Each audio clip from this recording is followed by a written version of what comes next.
प्रदीप पांडे उर्फ चिंटू पांडे। जी हाँ, आप इन्हें इसी नाम से ज्यादातर जानते हैं। भाई चिंटू पांडे ने ले लिया है अपना नया आशियाना, जहाँ हम बन गए हैं उनके खास मेहमान, वो भी गणेश उत्सव के मौके पर। भाई चिंटू पांडे ने अपने नए घर में पहली बार बप्पा को विराजा है। ऐसे में जरा देखिए कैसे यहाँ बन गया है भक्तिमय माहौल, जहाँ हो रही है बाप्पा की पूजा और आराधना। ऐसे में सास बहू और बेटियां बनकर यहाँ पर खास मेहमान लेकर आया है आपके लिए सभी नज़ारे।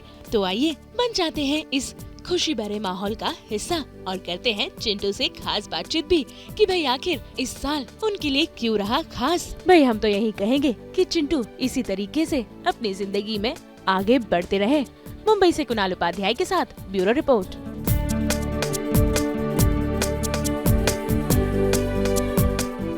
हो चुका है गणेश चतुर्थी का त्यौहार और ऐसे में सास बहू और बेटियां की टीम पहुंच चुकी है चिंटू पांडे के घर। तो चलिए उनसे मुलाकात करते हैं। पहले तो बहुत बहुत धन्यवाद हमें यहाँ निमंत्रण देने के लिए। बताइए कितने एंजॉय कर रहे हैं ये फेस्टिवल? सबसे पहले तो सभी दर्शकों को उनके अपने प्रदीप पांडे चिंटू की तरफ से बहुत बहुत नमस्कार प्रणाम है। और ये त्यौहार जब भी आता है, मैं सच बताऊं तो मैं साल भर इस त्यौहार का इंतज़ार करता हूं।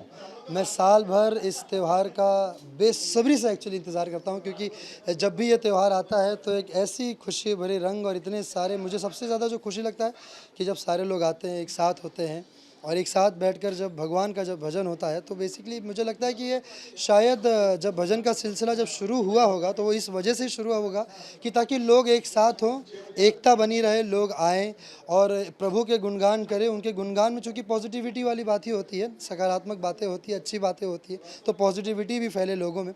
और बप्पा यानी कि हम सबके, मेरे तो, मैं अगर बताऊँ तो मेरे तो सबसे मोस्ट फेवरेट है, क्योंकि मेरा जो भी चाहे सुख हो दुख हो, चाहे मुझे कोई कंप्लेन भी करना हो, तो वो बप्पा होते हैं मेरे। जो एक छोटे बच्चे की तरह, मैं सच बताऊं, कंप्लेन बॉक्स लेकर पूरा पहुंच जाता हूं उनके पास कि देखिए ये कंप्लेंट्स हैं, और साथ साथ मेरे सारे मनोकामनाएं की लिस्ट भी लेकर पहुंच जाता हूं कि ये मेरी मनोकामना है। तो बप्पा अब आपके हवाले, अब आपको ही पूरा करना है। और साथ ही जब हम इस त्यौहार की बात करते हैं, इस साल और भी खास हो जाता है, नया घर है, वो बताइए कितनी खुशी? ये बिल्कुल, ये मेरे लिए बहुत बड़ी खुशी की बात है, क्योंकि सपनों का घर कहा जाता है सबके लिए मुंबई में। और इस सपनों की नगरी में सपनों का अगर छोटा सा एक महल हो जाए, छोटा सा एक झोपड़ी हो जाए, तो मेरे लिए ये उन्हीं की देन है। एक जो लाइन अभी हम लोग गा भी रहते हैं भजन में कि करते हो गजानन मेरा नाम हो रहा है, सब आपकी कृपा से मेरा काम हो रहा है। तो उनकी कृपा है, उन्हीं की देन है, और उन्हीं की जो भी कहा जाए, उनकी वजह से ही आज जो भी कुछ हूँ मैं, और उन्हीं ने दिया है आज जो भी कुछ दिया है। तो बहुत अच्छा लग रहा है। और ये जो आप घर देख रहे हैं, ये मेहनत का ही फल स्वरूप है, और मेरे भगवान स्वरूप जनता जनार्दन, जिन्होंने इतना प्यार दिया अपने चिंटू को कि आज मैं इस लायक बन पाया। सो बहुत बहुत शुक्रिया। और साथ ही अगर इस त्यौहार की बात करें तो महाराष्ट्र में तो बड़े ही धूमधाम से, खास करके मुंबई में बड़े धूमधाम से मनाया जाता है। तो वो बताइए, कुछ यादें हैं क्या पहले की, जब पहली बार गणेश चतुर्थी मुंबई में देखी थी? मैं बहुत बहुत सारी यादें हैं मेरी इस फेस्टिवल से जुड़े हुआ, क्योंकि मैं सच बताऊं, जब भी कहीं भी ढोल बजने लगता था तो मैं जाके नाचने लगता था। वो चाहे किसी की भी गणपति जा रही हो, मैं जाके नाचने लगता था। पता नहीं बचपन से मेरा ये क्रेज़ था। कई बार तो मेरे घर वालों से मार भी पड़ी हुई है मुझे कि यहाँ की नाच रहा है, चल, ऐसा करके, लेकिन मैं नाचने लगता था। और मैं बताऊँ कि जो मुंबई में जो ढोल बजाते हैं ना, मैंने 2 हफ्ता जाके उसकी प्रैक्टिस भी की थी, और मैं ढोल बजाया भी था अपने ही घर के गणपति में, और खूब नाचा हूँ। भरी बरसात में नाचा हूँ, रोड पे नागिन की तरह लोट लोट के नाचा हूँ, लपेट लपेट के नाचा हूँ। और एक्चुअली बचपन में एक्साइटमेंट इसी बात का होता था। और चूँकि मुंबई में जब आप रहते हो अगर, तो जब गणेश चतुर्थी जब आने वाला होता है, उसके 15-20 दिन पहले से ही आपको दूर से जब आपको ढोल की आवाज़ सुनाई दे देती है, तो आप समझ जाते हो कि बस अब बप्पा का आगमन होने ही वाला है। और ये जो एक मज़ा है ना इस त्यौहार का, वो बहुत ही शानदार है। और मैं एक और बात, जब विसर्जन के लिए जब जाते हैं ना, तो जिस भी बीच पे या कहीं पर भी जब विसर्जन के लिए मूर्तियों को लेके जाया जाता है, तो जो रूट होता है, वो रूट पर हम लोग जाके बचपन में ऐसे खड़े रहते थे कोने पे, और सारे जो गणपति आते थे, अलग अलग किस्म के गणपति मूर्तियाँ बनाते थे लोग, कई सारे थीम्स बेस पर बनाते थे लोग, विशाल मूर्तियाँ होती थी। तो उन सबको देखने के लिए हम सब जाके सुबह से लेकर शाम तक ऐसे खड़े रहते थे कि मूर्तियाँ आ रही हैं, सबको सर झुकाया जाता था। वो एक अलग ही एक फील होता है, वो मज़ा होता है। और मुझे लगता है कि ये मेरा ही नहीं, ये हर मुंबईकर का ये फील है, जितने भी लोग मुंबई में रहते हैं और जितने भी अपने आराध्य देव को मानते हैं, उन आराध्य देव को जब वो अपने सामने देखते हैं तो मुझे लगता है कि वो खुशी वो दुगना हो जाता है, कई गुना ज़्यादा बढ़ जाता है। वो फीलिंग बता नहीं सकते। साथ ही आप अपने पिक्चरों में, अपने प्रोजेक्ट्स में तो जान डालते ही हैं। आज हमने देखा भजन मंडली में खूब जान डाली है। अपनी गायकी के साथ बताइए कितना एंजॉय करते हैं गाना वैसे? अब मैं सच्ची बताऊं, मैं सिंगर तो ऐसे अपने आप को नहीं मानता। मैंने शुरुआत अपनी कैरियर की एक्टिंग से ही किया है।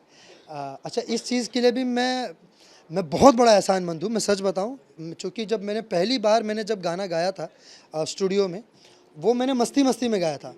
और मस्ती भी नहीं, एक्चुअली मुझे तो लोगों ने चढ़ा दिया था कि आप गाइए, बहुत अच्छा लगेगा, और मैंने गा तो दिया। और जब मैं बाहर आकर जब मैं गाना सुन रहा हूँ कि तेरी पतली कमर तेरी कमसिन उमर उद्घाटन में आज कर देता हूँ, पांडे जी का बेटा हूँ, चुम्मा चिपक के लेता। तो जब मैं वो गाना सुना ना, मैं सुना और सुन के भाग गया, मैं खुद ही वहाँ से भाग गया। मुझे लगा कि अरे यार, तो मैं निकलने के बाद ना गाड़ी में, मैं जो उसके म्यूज़िक डायरेक्टर थे छोटे बाबा, उनको फ़ोन करके मैंने बोला कि बाबा देखिए, इस गाने को ना मेरे आवाज़ से हटा दीजिए, इसको किसी प्रॉपर सिंगर से गवा लीजिए। तो बोले कि नहीं नहीं, बहुत अच्छा लग रहा है, थोड़ा रॉ लग रहा है, नया लग रहा है, फ्रेश लग रहा है और अच्छा लग रहा है, चूँकि गाना भी है तो मज़ा आएगा। तो मैंने बोला देख लीजिए, कहीं मेरे आवाज़ के चलते गाना फ्लॉप ना हो जाए, तो ऐसा रिस्क मत लीजिए। बोले नहीं नहीं, आप भरोसा रखिए, बहुत अच्छा लग रहा है। मैंने बोला ठीक है। अब गाना रिलीज़ हुआ, और मैं बताऊं कि मैं सर झुका के मैं प्रणाम करना चाहूँगा अपने तमाम भोजपुरिया परिवार को, मेरे भोजपुरिया दर्शकों को, जिन्होंने उस गाना को आज across YouTube 900 million plus view है, जिसके 900 मिलियन से भी ज़्यादा व्यू है। भोजपुरी सिनेमा का सबसे हाईएस्ट व्यू वाला गाना है वो। तो मुझे लगता है कि ये मेरे लिए वरदान है, मेरे जनता जनार्दन का उन्होंने ये वरदान दिया है। और बहुत खुशी होता है जब आप कुछ चीज़ करते हो और लोगों को अच्छा लगता है। मज़ा आना चाहिए बेसिकली। मुझे लगता है कि लाइफ में आप कुछ भी करो, मज़ा आना चाहिए, अच्छा लगना चाहिए। और आज चूँकि मेरे पप्पा मेरे सामने थे, तो मैं वैसे भी अपने आप को नहीं रोक पाऊँगा। तो बस 2-4 लाइनें मेरे पप्पा के चरणों में समर्पित था। और क्योंकि सास बहू और बेटिया की टीम यहाँ आई है, तो हम तो नहीं छोड़ेंगे चिंटू जी को बिना ये 2 लाइनें गाए। बप्पा के लिए कुछ हो जाए। अभी आप गा रहे थे वो राम जी का भजन, जो आपने इम्प्रोवाइज़ करके बप्पा के लिए बनाया। हाँ हाँ हाँ हाँ, मैंने उसको भोजपुरी में गाया था, तो मैं चाहूँगा कि भोजपुरी में ही गा दूँ कि हमरा झोपड़ी के भागाज खुल गइल बा, बप्पा आ गइले, हो बप्पा आ गइले बप्पा आ गइले, बप्पा आ गइले बप्पा आ गइले, हमरा झोपड़ी के भागाज खुल गइल बा, बप्पा आ गइले।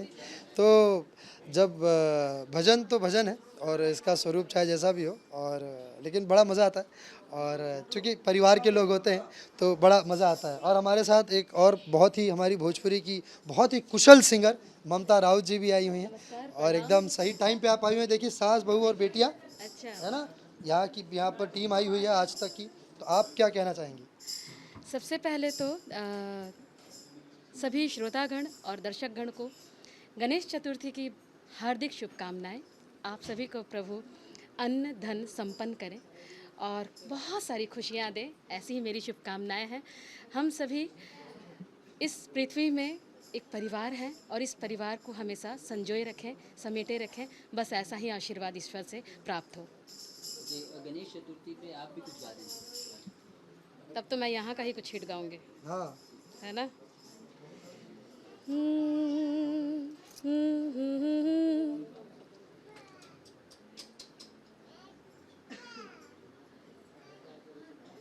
श्री गणेशा देवा श्री गणेशा देवा श्री गणेशा देवा श्री गणेशा, श्री गणेशा देवा श्री गणेशा देवा श्री गणेशा देवा श्री गणेशा।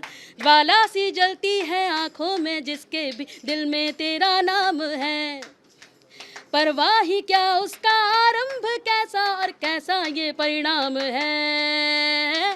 धरती अंबर सितारे उसकी नजरें उतारे, डर भी उससे डरा रे जिसकी रखवाली यारे, करता साया तेरा। जय देवा श्री गणेश देवा, श्री गणेश देवा, श्री गणेश देवा, श्री गणेश, श्री गणेश देवा, श्री गणेश देवा, श्री गणेश देवा, श्री गणेश। Amazing composition. और मुझे ये सच में ये आपने गाना गाया, थैंक यू सो मच। मैं जब भी रोज़ मैं गाड़ी में निकलता हूँ कहीं भी अपने काम के लिए तो सबसे पहले ही गाना लगाता हूँ। और इसमें बहुत एक अच्छी लाइन आती है कि कण भी पर्वत हुआ रे, श्लोक बन के जहा रे, नाम आया तेरा हे देवा श्री गणेश देवा, श्री गणेश देवा, श्री गणेश देवा, श्री गणेश, श्री गणेश देवा, श्री गणेश देवा, श्री गणेश देवा, श्री गणेश। और इसका गूस बम्प वाले जो पार्ट है, जो एंड पार्ट इसका, घालीन लोतांगन वदीन चरण दोळान पाहिन रूप तुझे, प्रेमे अलिंगन आनंद पूजन भवे वाणिन मणे नमः। त्वमेव माता पिता त्वमेव, त्वमेव बंधु सखा त्वमेव, त्वमेव विद्या दृढं त्वमेव, त्वमेव सर्वं मम देव देव। कायेन वाचा मनसेन्द्रियर्मा बुद्ध्यात्मनामा प्रकृति स्वभाव, करोमि यद्यं सकलं परस्मै नारायणायति समर्पयामि। अच्युतं केशवं राम नारायणं कृष्ण दामोदरं वासुदेवं हरि श्रीधरं माधवं गोपिका वल्लभं जानकी नायकं रामचंद्रं भजे। हरे राम राम राम हरे हरे, हरे कृष्णा कृष्णा कृष्णा हरे हरे, हरे राम राम राम हरे हरे, हरे कृष्णा राधा कृष्णा हरे हरे।